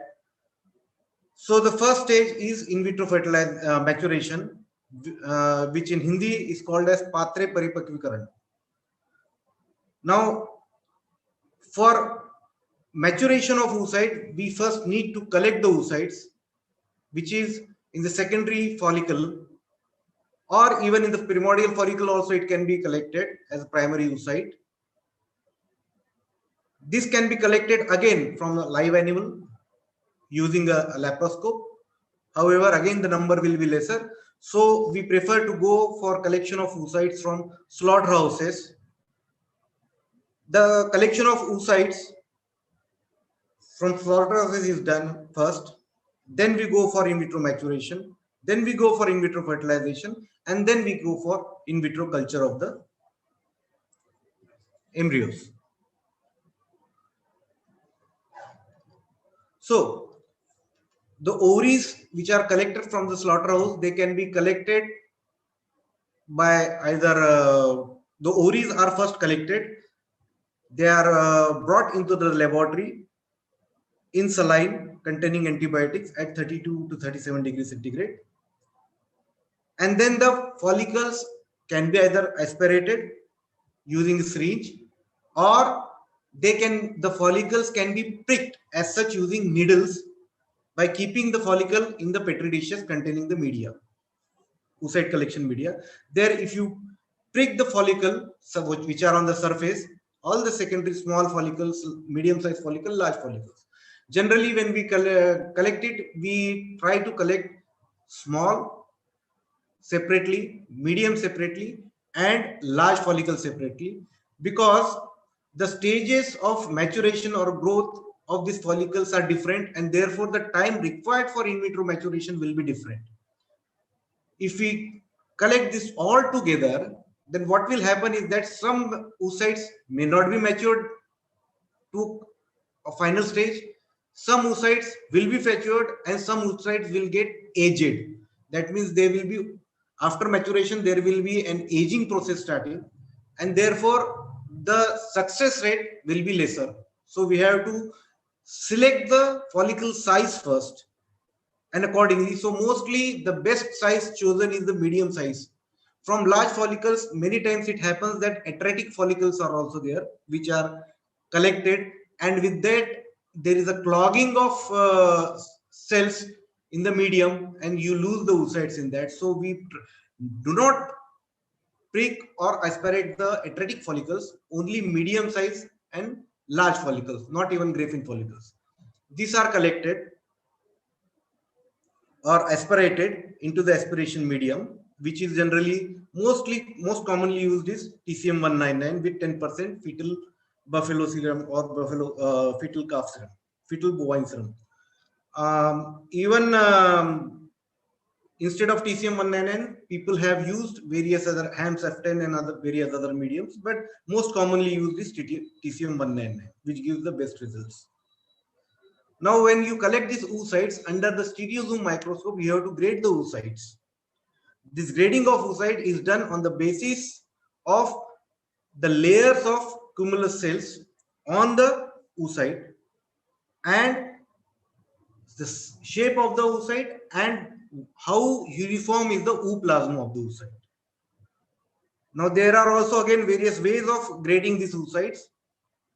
Some people grade them as A, B, C, D, which means excellent, good, fair or moderate, and poor. Some people, they grade them as excellent, good, and poor.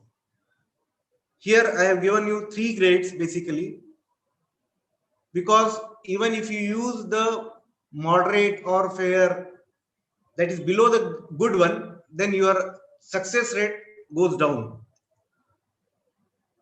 Grade 1, which are the excellent oocytes, they have compact cumulus oocyte complexes with an unexpanded cumulus mass having equal to or more than 4 layers of cumulus cells with homogeneous and even granular ooplasm.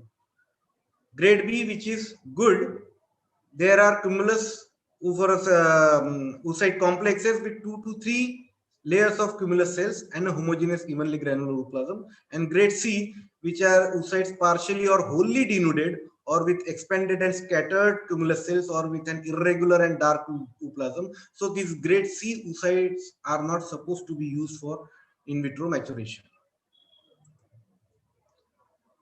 Now, this maturation is to be done for generally 18 to 24 hours. It is done in TCM 199 again. Many times people have used various factors, hormones. However, even if you use estrus serum, heat inactivated estrus serum, then also it can give you good results, because it contains high level of mitogenic factors as well as hormones also, which are required for maturation. So with this, if you go see that on one side you have got matured oocytes, which you will get on next day once you put it for in vitro maturation. So after 18 or 24 hours, you get good oocytes. And on the other side, you need the semen also, which is capacitated. This semen processing is done on the next day, just before the fertilization, or when the oocytes are matured. At that time, you can take frozen semen from the straws also, or you can have testes from the slaughterhouse, and from the cauda epididymis you can collect the spermatozoa. These sperms are collected in the talc. Mostly talc medium is used, that is thyroid's albumin lactate containing medium. Here the sperms are washed 3 to 4 times in this medium, talc medium. Generally this is to be done while if you collect the semen from the straws, then there will be various things like the diluters, extenders, they are to be removed. And even in the semen, if you collect from cauda also, there are factors like seminoplasmin and other, which will be required to be removed to start the capacitation process. So therefore this washing is done to remove such factors and also to concentrate the sperms. Before this washings, also you can do is what is called as sperm swim up technique.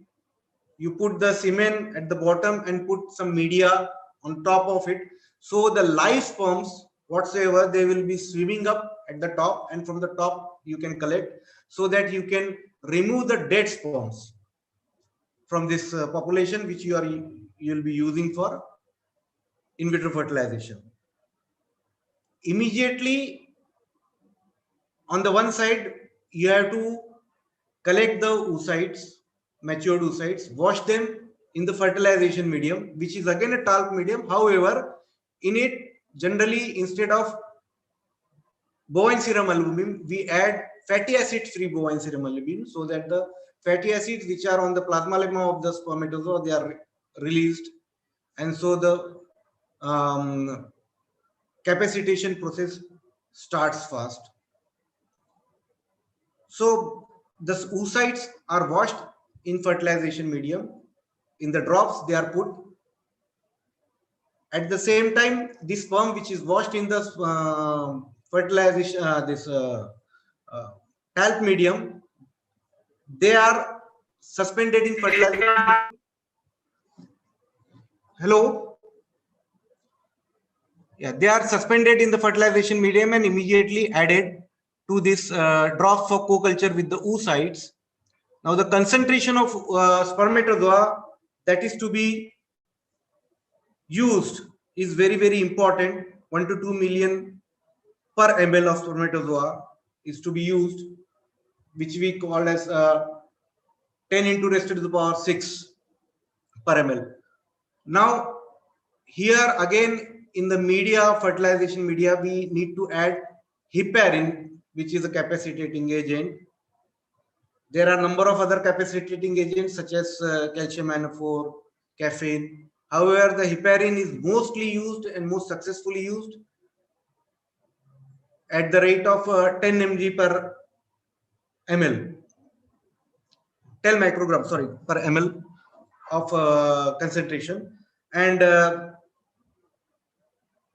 you add this in this concentration into the fertilization drops and keep the drops in the CO2 incubator at 38.5 degrees centigrade for about 18 hours. for fertilization.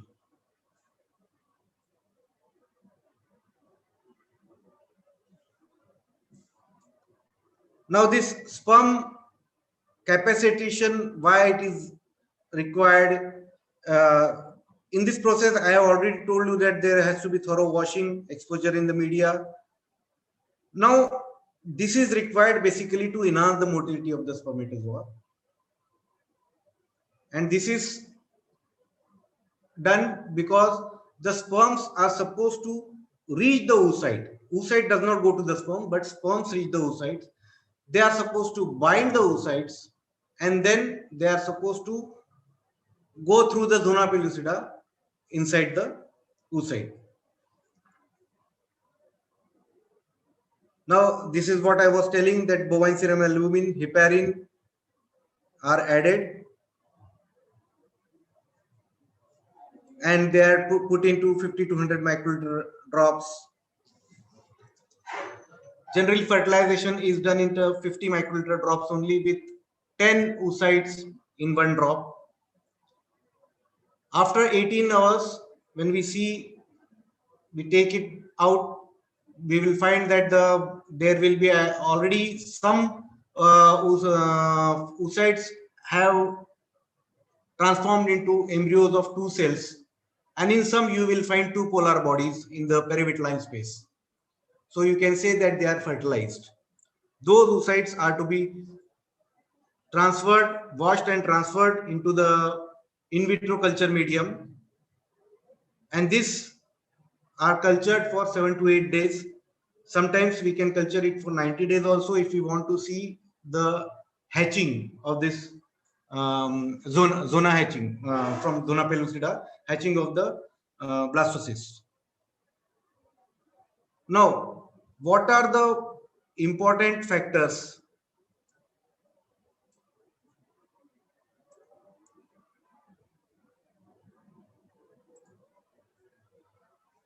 which are considered for in vitro maturation, fertilization, and culture? There are a number of factors involved in this. The most important is the water quality, which I can say with my own experience that during my studies, it was the water quality. When I was at CSW or Vikanagar working with the sheep IVF, at that time it was the water quality which was affecting it. With the same protocol, when this water which we were using was replaced by embryo culture tested water from Sigma, we got the result immediately. So water is also a very important factor. Then buffering systems, osmolarity. Osmolarity needs to be proper. Otherwise, it will affect the cell size. Cells will get compacted or they will get expanded. Sperms, if they are put in the hypoosmotic medium, then their head will swell, and so they will not be able to penetrate the zona. Then there is effect of maturation time, as I had told during the maturation only, that if you keep it for more time, there will be aging of the oocyte, and if you keep it for less time, then maturation will not be complete. Others are antibiotic cover, mineral oil cover. Antibiotics can be used as streptomycin, penicillin, kanamycin. These antibiotics we have used. Then mineral oil covering, what sort of mineral oil you are having. It should not have toxic content, so you need to get a good quality of mineral oil. This mineral oil is layered above the drops so that there is not evaporative losses of the medium. Otherwise, if you keep it as such, there will be evaporative losses and the medium will get concentrated, and this will lead to change in the pH and osmolarity of the media, causing the death of the oocytes as well as sperms. Light environment is another factor. You are not supposed to basically bring the oocytes or the sperms or embryos for more time in the light. See, in the womb and the inside the body, there is no light. It is all the dark environment. So we are supposed to handle the oocytes for minimum time under the microscope or outside the incubator. They are supposed to be kept in the incubator for maximum time. So you have to train your eyes that when you want to see at what stage of development they are, you take out, put it under the stereo zoom microscope.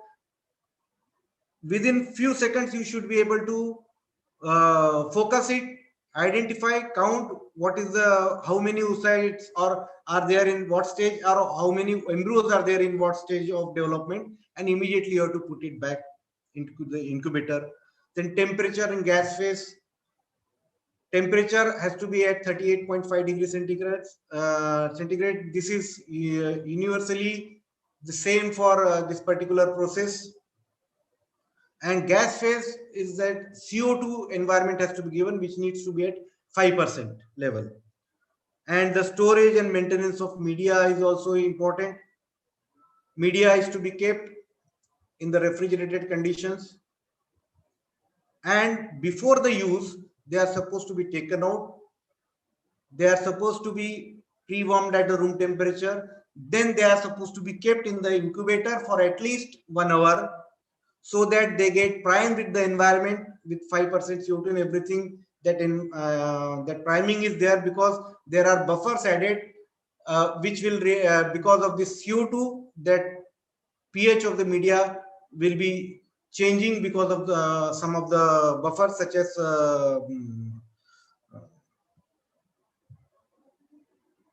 bicarbonate and other buffer systems. They will react with CO2 and they will give the pH will be set to proper pH, and the temperature and everything of the media will be perfect, so that there is no heat shock to the oocyte or sperms when you put them in this medium. Culture supplements includes proteins, which are bovine serum albumin or fetal calf serum or estrus serum, and also it includes hormones such as FSH.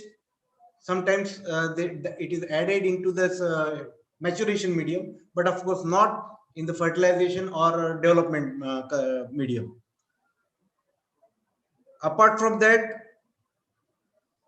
estrogen also is added many times. LH is also added in the maturation medium only. These are the supplements which are added in the maturation medium, not in the fertilization or development medium. And culture vessels which you are using.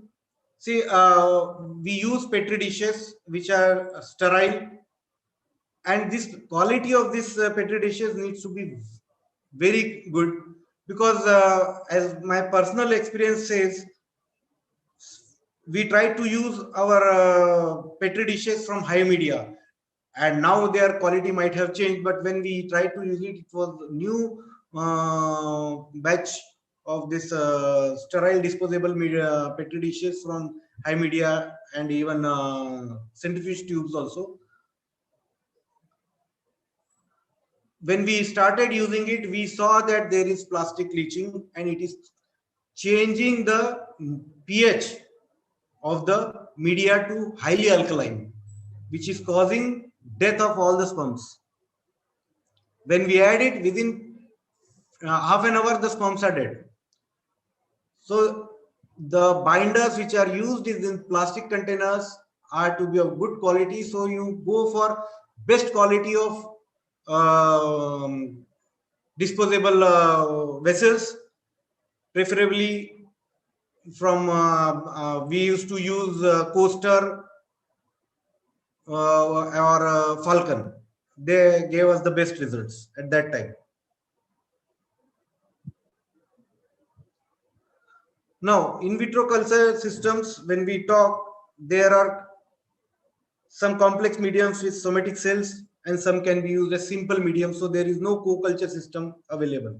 When we say in complex medium, then there are with the mediums, for example, as I have told, TCM 199 or Hamsep10 or medium essential medium, that is minimum essential medium MEM or RPMI.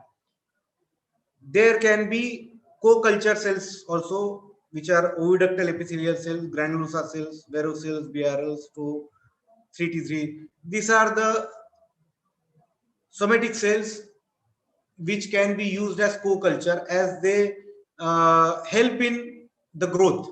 So generally these co-culture systems are used mostly for in vitro culture of the embryos. After fertilization, these are used. In simple media, when no somatic cells are used, then there are other mediums which are modified CRA1. Basically, I have used this modified CRA1 for my PhD studies and at Nagar only. Then modified CRA2. This A stands. This is basically for amino acid combinations in this. And this SOF modified is synthetic oviductal fluid medium. So how do you, after the fertilization, when the embryos are developing, how do you find out what is the quality of embryo? As we have graded the oocytes before maturation, now for further development, we need to have quality of embryos also of good size. So the excellent embryos will be spherical, symmetrical with cells of uniform size. Good ones will have few extruded blastomeres. They may be little bit irregular in shape. Fair ones are extruded blastomere, have extruded blastomeres, and few degenerated cells will be there. Poor will be numerous extruded blastomeres, and there will be degenerated cells which will be seen, and there will maybe some vacuolations formations, and you will see dark spots in between which will be of degenerated cells. Now, when we put into the development for embryo development, there will be the stages starts from 2 cell stage to 16 cell stage is the first aim, which will you will get up to 16 cell within 2 to 3 days. Thereafter, you will get morula, which is an embryo with more than 32 cell stage, which will get then a compacted morula, then an early blastocyst where the blastocele will be just started forming, then a blastocyst where there will be a well-defined blastocele, and with this you see this is the first sign of differentiation when the blastocyst is formed, and then the blastomeres segregate at one side. Then there is expanded blastocyst with thinning of zona, and finally the blastocyst hatches and completely or partially comes out of the ruptured zona pellucida.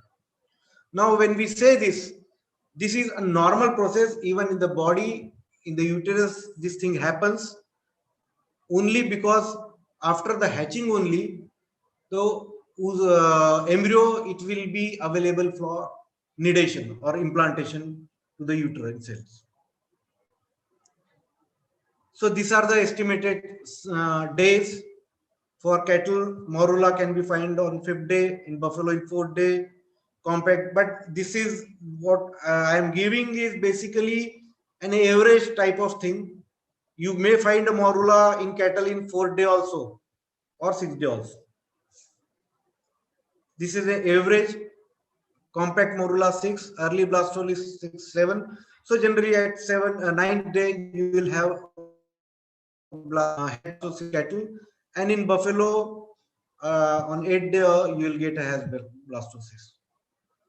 Now coming to the application part, what are the applications of this particular technique? Why this in vitro fertilization and embryo production is very, very important. The first one is, which is not given over here because that is well known, that is genetic upgradation. From the good quality animals, you go for superovulation, but in superovulations, many times you don't get high number of oocytes, high number of embryos. So daily the buffaloes and other animals with a good high milk yield, they are getting slaughtered due to old age only. Oocytes can be collected at the slaughterhouses, and slaughterhouses can have an IVF lab there only from where they will collect the oocytes and they will fertilize them, and they will get embryos formed over there, which can be transferred to the farmers' animals, which are the recipients having low production potentials. So even if you are slaughtering the animal, at that time you can collect the ovaries, and you can get as much as oocytes out of it at the last time also. Secondly, for conservation of wildlife, endangered species, wherein very few number of animals are available. All a male is in one zoo and the female is in another zoo. They cannot bring together. In such cases, suppose a female dies, immediately collect the ovaries, collect the oocytes out of it, transport it where they are,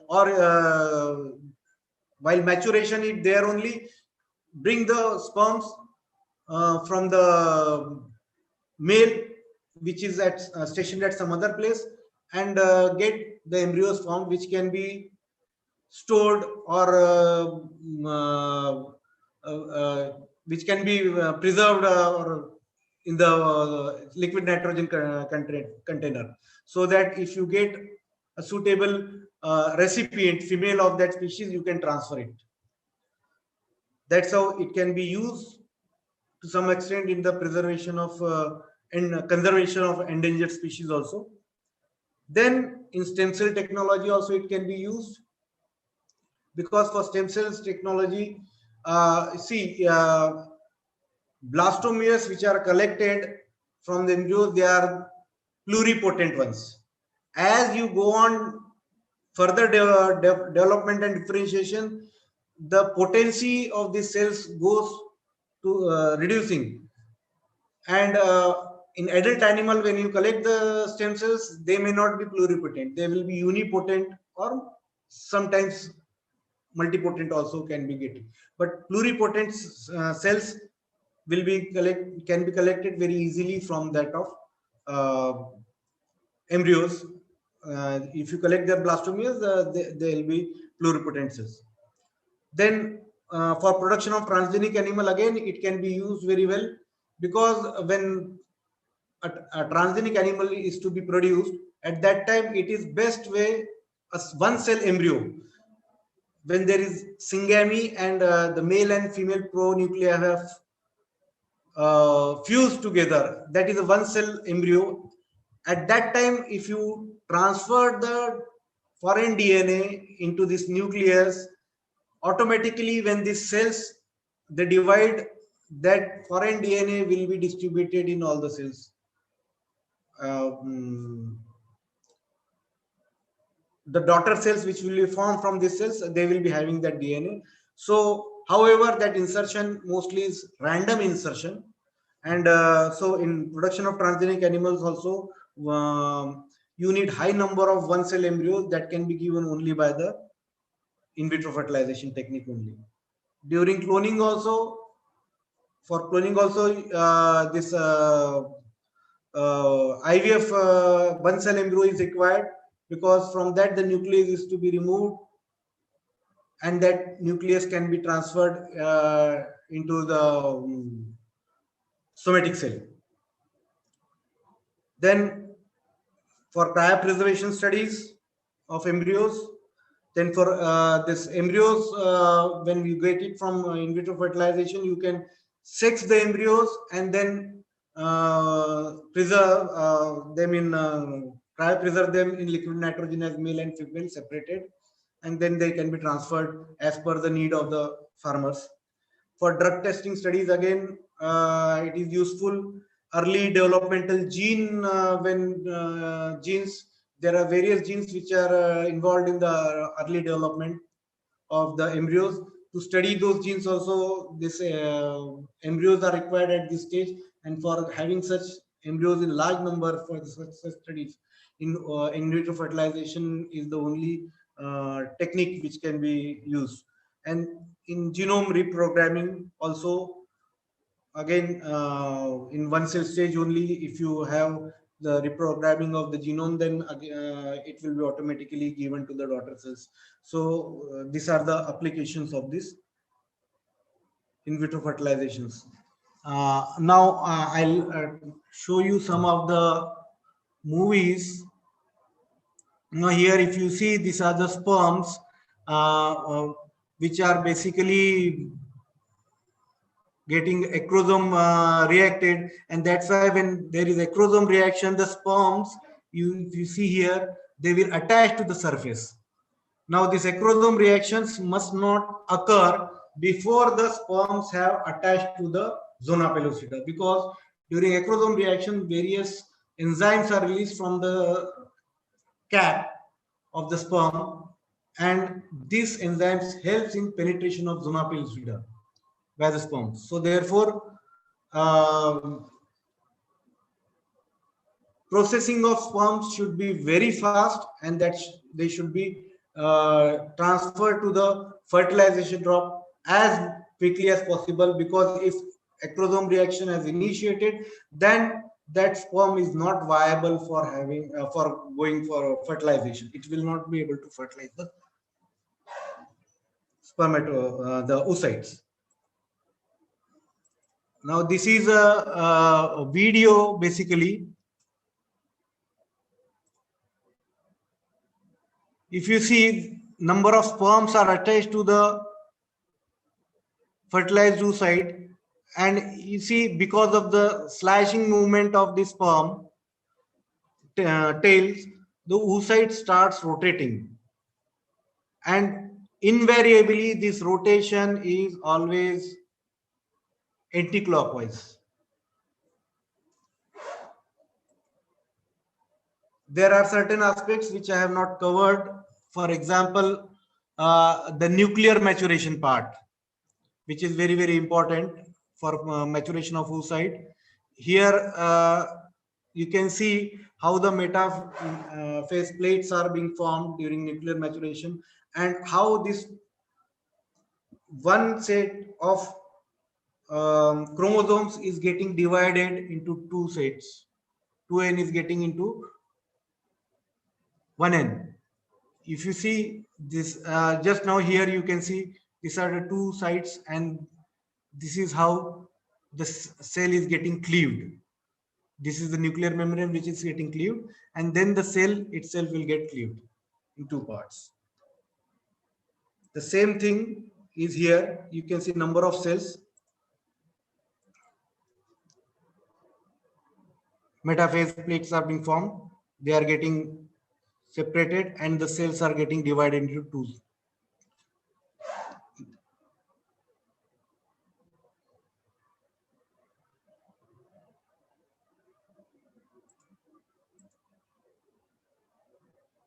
Okay, thank you.